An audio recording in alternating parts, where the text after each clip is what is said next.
दुश्मन को अपनी जान कहते हैं। हम अपनी जान के दुश्मन को अपनी जान कहते हैं। मोहब्बत की इसी मिट्टी को हिंदुस्तान कहते हैं। मोहब्बत की इसी मिट्टी को हिंदुस्तान कहते हैं।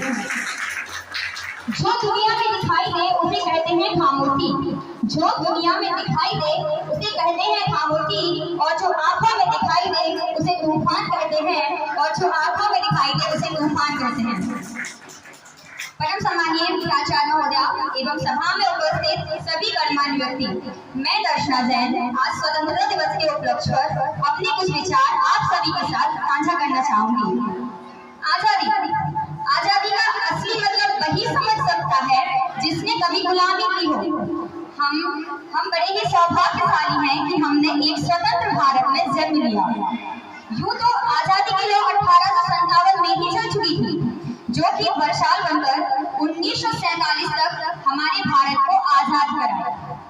प्राचीन, मध्यकालीन और वर्तमान भारत के उदाहरणों से स्पष्ट करना चाहूंगी कि जब हम फिरंगियों के फेरी में फंस गए थे तो रंग दे बसंती चोला की एक आवाज पर टोलों के टोले उमड़ाते थे और वंदे मातरम के नारों से हमारे खून में आने वाला 5-5 डिग्री का तूफान अंग्रेजी शासकों की जड़ों को हिला करके रख देता था।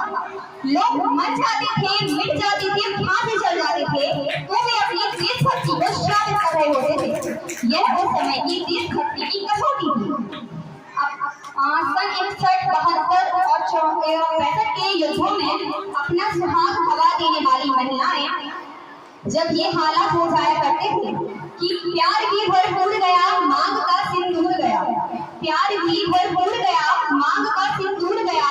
नन्हे पानी हालों की लंगोटियां चली गई, छोटे छोटे बेटियों की चोटियां चली गई। बाप की कमाई गई, भाई की कलाई गई।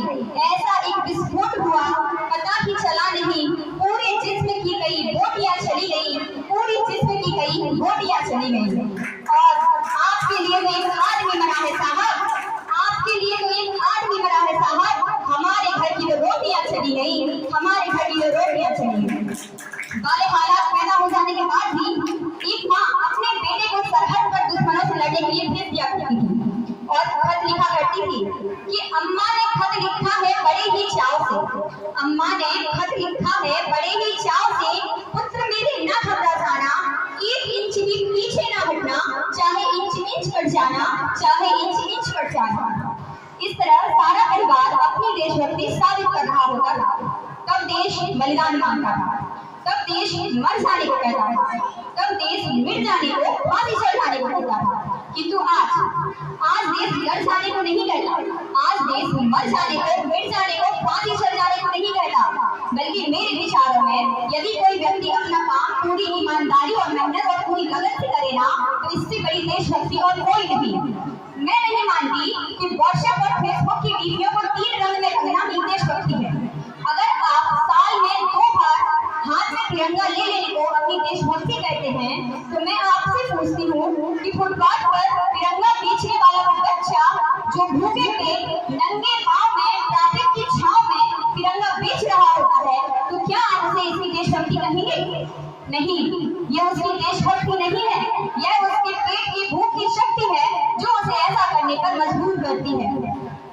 ना मस्जिद को जानते हैं, ना मंदिरों को जानते हैं, ना मस्जिदों को जानते हैं, ना मंदिरों को जानते हैं। जो पेट के भूखे होते हैं ना साहब, वो सिर्फ भोजन के निवालों को जानते हैं, वो सिर्फ भोजन के निवालों को जानते हैं। ना सरकार मेरी है, ना रब मेरा है, ना सरकार मेरी है, ना रब मेरा है, और ना ही ये बड़ा सा नाम मेरा है। बस इतनी सी बात का गुरूर है मुझे कि मैं भारत की हूँ और ये भारत मेरा है। अपने परिवार, अपने समाज, अपने देश के लिए समर्पण का भाव हो देशभक्ति।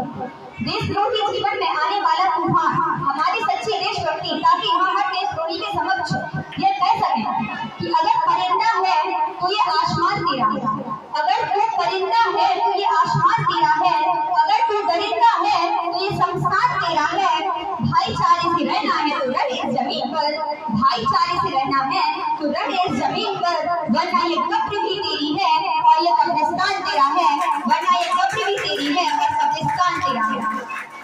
लेकिन एक देशद्रोही से ज्यादा देशभक्ति तब आहत होती है जब एक बेटा बूढ़े माँ बाप को वृद्धाश्रम की चौखट पर छोड़ आता है। देशभक्ति जब हम मुसीबत में फंसे लोगों की मदद करने की बजाय अपनी सेल्फियां ले लेकर अपनी लाइफ बढ़ाने में लगे रहते हैं।